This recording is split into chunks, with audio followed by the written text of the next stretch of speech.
મિત્રો, વાર્તામાં આવતા નામ, પાત્ર અને ઘટના ફક્ત કાલ્પનિક છે. તેનો કોઈ પણ જીવિત કે મૃત વ્યક્તિ સાથે સંબંધ નથી. આ વાર્તા ફક્ત મનોરંજન અને શૈક્ષણિક હેતુ માટે બનાવવામાં આવેલી છે. તેને અન્યથા ન જોશો. મિત્રો, મારું ભણવાનું પૂરું થઈ ગયું હતું, પરંતુ ઘરની ગરીબીને કારણે મારે એક કરિયાણાની દુકાન પર કામે જવું પડ્યું. એક વખત શેઠ પોતાનું ટિફિન ઘરે ભૂલી ગયા અને શેઠ પણ બહાર ગયા હતા. હું એકલો જ દુકાન પર હતો. ત્યારે અચાનક કાઉન્ટર પાસે એક સુંદર મજાની છોકરી આવી. તેના હાથમાં ટિફિન હતું. તેણે હસતા હસતા મારી સામે જોયું અને પછી અંદર આવી ગઈ. તે શેઠની છોકરી હતી અને ત્યારે દુકાનમાં ફક્ત અમે બંને જ હતા. તો ચાલો મિત્રો, આખી કહાની સાંભળીએ. નમસ્કાર મિત્રો, મારું નામ રાજુ છે. મેં BA સુધીનો અભ્યાસ કર્યો છે અને અત્યારે મારી ઉંમર 28 વર્ષની છે. હું એક નાનકડા એવા ગામમાં રહું છું. મારા ઘરમાં મારા માતા પિતા અને હું એમ 3 જણા છીએ. અમારે થોડી ખેતી છે જે મારા પિતાજી સંભાળે છે. મારા ઘરની આર્થિક સ્થિતિ વધારે સારી નથી, તેથી ગામમાં જ એક કરિયાણાની દુકાનમાં હું નોકરી કરતો હતો. ત્યાં કામ કરતાં કરતાં મારી જિંદગીમાં એક એવો સમય આવ્યો જેણે બધું જ બદલી નાખ્યું. એક દિવસ શેઠ પોતાનું ટિફિન ઘરે ભૂલી ગયા. હું તેમના ઘરે ગયો. મેં જઈને ઘંટી વગાડી ત્યારે દરવાજા ઉપર એક સુંદર છોકરી ઊભી હતી. તેની ઉંમર અંદાજે લગભગ 25-26 વર્ષની હશે. તેને જોઈને હું થોડી ક્ષણ માટે ખોવાઈ ગયો. તે બોલી, "કોનું કામ છે?" ત્યારે હું ભાનમાં આવ્યો અને મેં કહ્યું, "હું ટિફિન લેવા આવ્યો છું." તેણે મને પૂછ્યું, "તમે કોણ છો?" તો મેં જવાબ આપ્યો, "હું દુકાન ઉપર કામ કરું છું." મારી વાત સાંભળીને તે હસવા લાગી અને મને અંદર બોલાવ્યો. હું સોફા ઉપર બેસી ગયો. થોડા સમય પછી તેની મમ્મી બહાર આવ્યા અને તે મને ઓળખી ગયા. મેં કહ્યું, "આંટી, શેઠનું ટિફિન ભૂલાઈ ગયું છે." ત્યારે તેની મમ્મીએ કહ્યું, "રમીલા, અંદરથી તારા પપ્પાનું ટિફિન લઈ આવ." ત્યારે મને ખબર પડી કે તે સુંદર છોકરી શેઠની છોકરી છે. તે થોડી વારમાં શેઠનું ટિફિન લઈને આવી. મેં ટિફિન લીધું અને મારી ગાડી લઈને ચાલતો થયો. પણ જતાં જતાં જ્યારે મેં પાછળ ફરીને જોયું તો રમીલા મને જોઈ રહી હતી.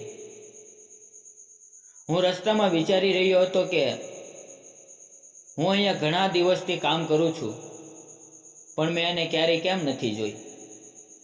કદાચ તે બહાર ભણતી હશે કે નોકરી કરતી હશે. વિચારતા વિચારતા હું દુકાન પર પહોંચી ગયો અને પાછો કામમાં લાગી ગયો. સાંજે હું મારા ઓરડામાં સૂઈ રહ્યો હતો, પણ મને વારંવાર રમીલા દરવાજે ઊભેલી નજરે ચડતી હતી અને પછી આમ ક્યારે ઊંઘ આવી ગઈ ખબર જ ન પડી. બીજે દિવસે ફરી હું દુકાને પહોંચ્યો અને કામ કરવા લાગ્યો. શેઠ બહાર ગયા હતા. ત્યારે અચાનક દુકાનનો ફોન વાગ્યો. મેં ફોન ઉપાડ્યો તો સામેથી અવાજ આવ્યો કે, "પપ્પા, મમ્મીએ કહ્યું છે કે આવતી સમયે પનીર લઈને આવજો." મેં હસતા હસતા કહ્યું, "તમારા પપ્પા બહાર ગયા છે અને હું રમેશ બોલું છું." મારો અવાજ સાંભળીને તેણે કહ્યું, "સોરી." બસ આટલું કહીને ફોન મૂકી દીધો. તેનો અવાજ ખૂબ જ મીઠો અને મધુર હતો. જ્યારે બજારમાંથી શેઠ દુકાને પાછા આવ્યા તો મેં તેને ફોન વિશે વાત કરી. બીજે દિવસે ફરી શેઠ ઉઘરાણી કરવા માટે બહાર ગયા હતા અને આજે પણ તે ટિફિન ભૂલી ગયા હતા.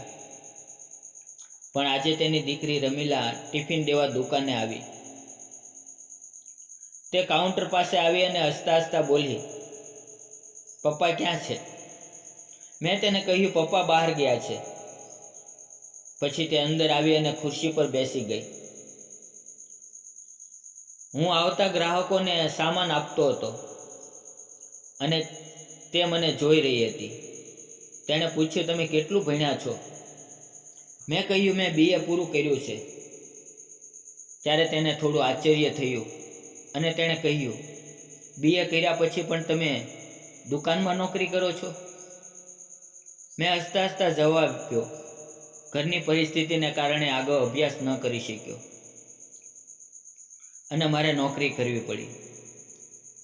મેં રમીલાને પૂછ્યું, મેં તમને પહેલાં ક્યારેય કેમ નથી જોયા? શું તમે બહાર રહેતા હતા? ત્યારે તે બોલી, હા, હું મારા અભ્યાસ માટે બહાર હતી. હવે અભ્યાસ પૂરો કરીને હું પાછી આવી ગઈ છું અને એક સારી નોકરી શોધી રહી છું. અમે બંને વાતો કરી રહ્યા હતા ત્યારે તેના પિતાજી અંદર આવ્યા. તેણે પિતાજી સાથે વાત કરી અને ટિફિન આપીને મારી સામે જોઈને હસતા હસતા ચાલી ગઈ. આ જ રીતે થોડા દિવસ પસાર થઈ ગયા.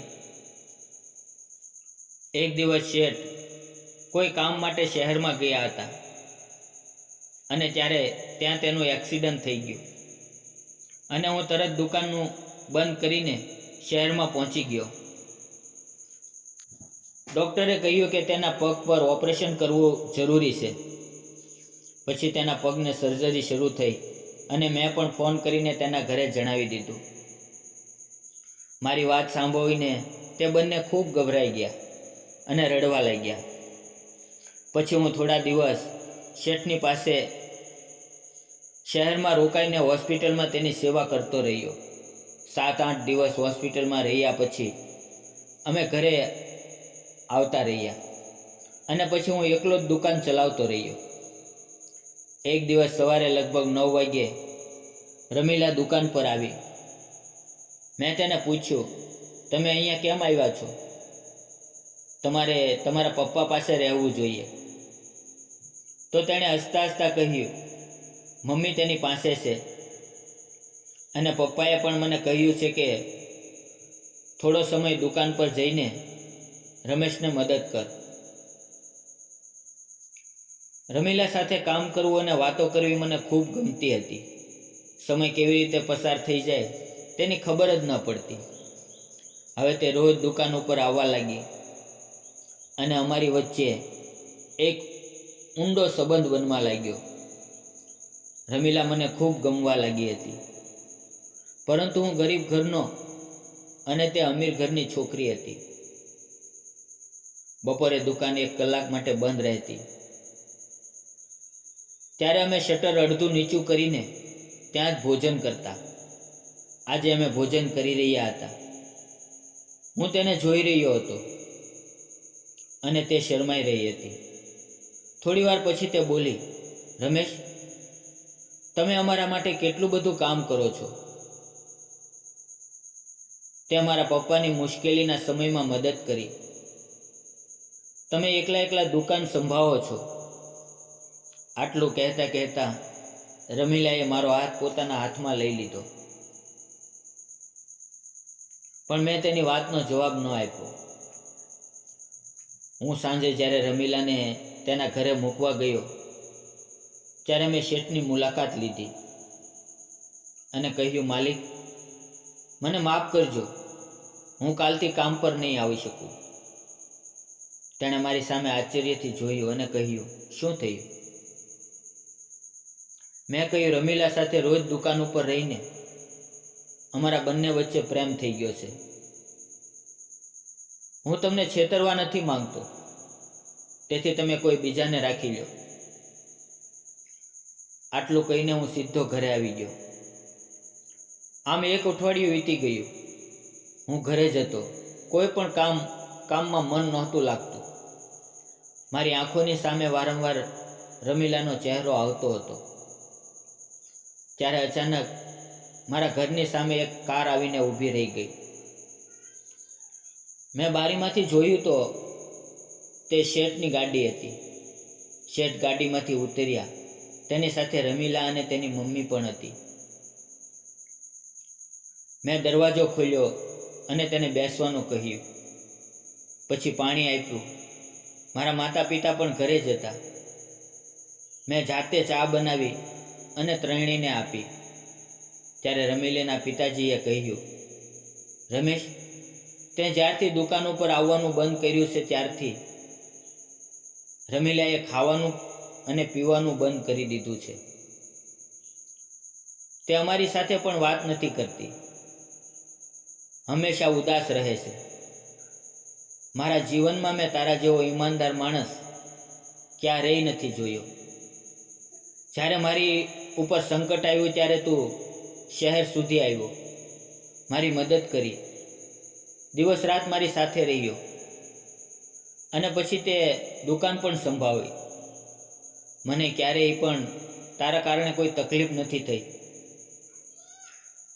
તું ખૂબ જ સાચો અને સારો માણસ છે. મારી દીકરીનું જીવન બરબાદ ન થાય એ માટે તે નોકરી પણ છોડી દીધી. કહેતા કહેતા તેની આંખો ભીની થઈ ગઈ અને મારી આંખો પણ ભીની થઈ ગઈ. તેણે મને પૂછ્યું, શું તને પણ મારી દીકરી ગમે છે? મેં હામાં માથું હલાવ્યું. ત્યારે માલિકે રમીલાનો હાથ પોતાના હાથમાં લીધો અને મારો હાથ પકડી અને બંનેના હાથ જોડાવી દીધા. રમીલા મારી તરફ જોઈ રહી હતી. તેની આંખોમાં પણ આંસુ હતા. શેઠ બોલ્યા, આજથી રમીલા તારી છે. હું અને રમીલા બંને માતા પિતાના ચરણોમાં વંદન કરવા માટે ઝૂકી ગયા. તેણે અમને આશીર્વાદ આપ્યા અને માથા પર હાથ ફેરવ્યો. થોડા દિવસમાં અમારા લગ્ન ધામધૂમથી થયા. બંને પરિવારો ખુશ હતા. મારા માતા પિતા પણ ખૂબ પ્રસન્ન હતા. લગ્ન પછી રમીલા મારા ઘરે આવી અને તે ખૂબ જ ખુશ રહેવા લાગી. હું ફરીથી શેઠની દુકાન ઉપર કામ કરવા લાગ્યો. હું અને રમીલા હવે ખુશીથી જીવન જીવી રહ્યા છીએ. મિત્રો, મને લાગે છે કે સાચો પ્રેમ ક્યારેય જાતપાત, પરિસ્થિતિ કે સ્થિતિ જોઈને થતો નથી. રમેશની ઈમાનદારી, તેની સેવા અને તેની નિષ્ઠાને રમીલાના પિતાજીએ ઓળખી અને પોતાની દીકરીનું ભવિષ્ય ધન દોલતની જગ્યાએ એક સારા માણસના હાથમાં સોંપવાનું યોગ્ય સમજ્યું. આ જ અસલી માનવતા છે. આજના સમયમાં લોકો પૈસા, હોદ્દો અને સમાજની રાહ જોઈને નિર્ણય કરે છે, પરંતુ અસલી અર્થ એ છે કે માણસ કેવો છે. પ્રેમ હંમેશા ઈમાનદારીથી કરો. કોઈના ભરોસાને તોડશો નહીં, કારણ કે માણસ પ્રેમથી નહીં પરંતુ પોતાની સચ્ચાઈ અને ઈમાનદારીથી દિલ જીતશે. જો તમને અમારી પ્રેમ કહાની ગમી હોય તો વાર્તાને લાઈક કરો, ચેનલને શેર કરો અને હા, કોમેન્ટ જરૂર કરજો. અને જતાં જતાં મિત્રો, સબસ્ક્રાઈબ કરવાનું ભૂલશો નહીં. ફરી મળશું આવતીકાલે એક નવી વાર્તાની અંદર. ત્યાં સુધી આવજો અને વિડીયો જોવા બદલ આપ સૌ મિત્રોનો ધન્યવાદ મિત્રો.